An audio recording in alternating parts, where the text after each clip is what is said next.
네, 안녕하십니까. 저는 현재는 21대 국회의원 김진애, 열린민주당의, 지금 현재는 서울시장 후보입니다. 제가 18대에서 국회의원을 했습니다.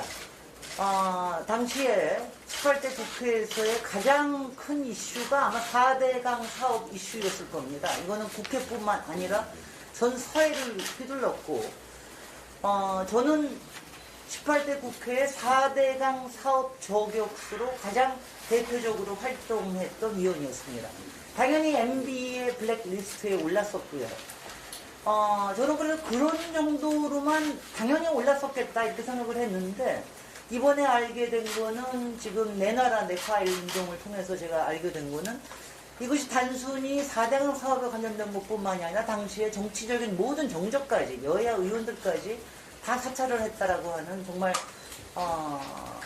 충격적인 이런 얘기를 듣게 됐습니다. 이제 여기에서 우리는 이거는 그런 일이 있었다 정도로 나눌 게 아니라 우리는 제대로 된 정보를 알고 또 이것을 국회를 통해서 전 국민에게 이것을 알려서 앞으로 절대로 이런 일이 다시는 일어나지 않게끔 하는 게 중요하다고 생각합니다. 제가 잠깐 오늘 아침에 제가 좀 제 페이북에다가 올린 거가 있는데 잠깐 좀 제가 그 부분을 얘기를 하겠습니다.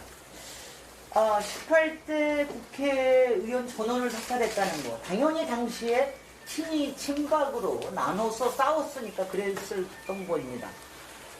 김진애는 사실 저는 MB 서울시장 때부터 블랙리스트에 올라와 있었다고 해도 다름이 없습니다.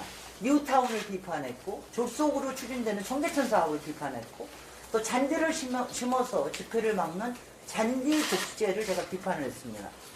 눈에 가시 없겠죠. 제가 18대 민주당의 비례대표 순위로 올라왔을 때 제가 당시에 공관 일을 했던 분들한테 나중에 얘기를 들으니까 MB 청와대가 저를 뒷번호로 빼야 된다 이런 얘기를 했다는 얘기도, 그런 압력을 가했다는 설도 들었습니다. 제가 이게 설이기 때문에 그동안은 얘기를 안 했지만 오늘 이렇게 밝힙니다. 그래서 그 때문에 제가 대운하 사업을 막으라고 앞번호로 거론됐었는데 결과적으로 당선권 밖으로 밀려났습니다. 하지만 18대 국회에 뒤늦게나마 1년 반 뒤에 입성했습니다. 대운하 사업은 4대강 사업으로 이름을 바꿔서 똑같이 진행되고 있습니다. 그래서 저는 4대강 사업 저격수로 18대 국회를 가장 대표하는 국회의원이 됐고요. 당시에 세종시를 행정중심 복합도시를 무력화하는 이런 시도도 막아내는데 제가 앞장섰습니다. 그리고 인천국제공항을 민영화하는 시도도 당시에 막아냈습니다. 이런 걸 막아낼 수 있었던 거는 사실 당시에 친박 의원들하고도 같이 연합을 할 수 있었던 것도 분명히 이유가 있습니다. 이런 부분에서 역할을 했고요. 그러니까 당시 당연히 MB 블랙리스트에 올랐겠죠. 이 정치보복은 18대 국회에 제가 끝내는 날 제가 명예훼손 소송을 당했습니다. 이거는 MB가 직접 한 게 아니라 MB의 형님 이상득 의원의 아들이 소송을 건 겁니다. 서울시장 시절에 MB가 지하철 6호선 맥커리의 특혜 의혹에 대해서 제가 이너서클이 있다는 얘기를 한 것, 인터뷰 발언을 보고 바로 명예훼손을 한 겁니다. 저뿐만이 아니라 참여연대도 같이 명예훼손 소송을 당했습니다. 물론 무죄 판결을 받았지만 이런 거는 이를 막으려고 하는 거죠. 저들 강고한 보수 기득권 카르텔 세력은 고발을 하는 것도, 소송에 지는 것도, 또 소송 변호 비용을 물어주는 것은 눈 하나 깜짝 안 합니다.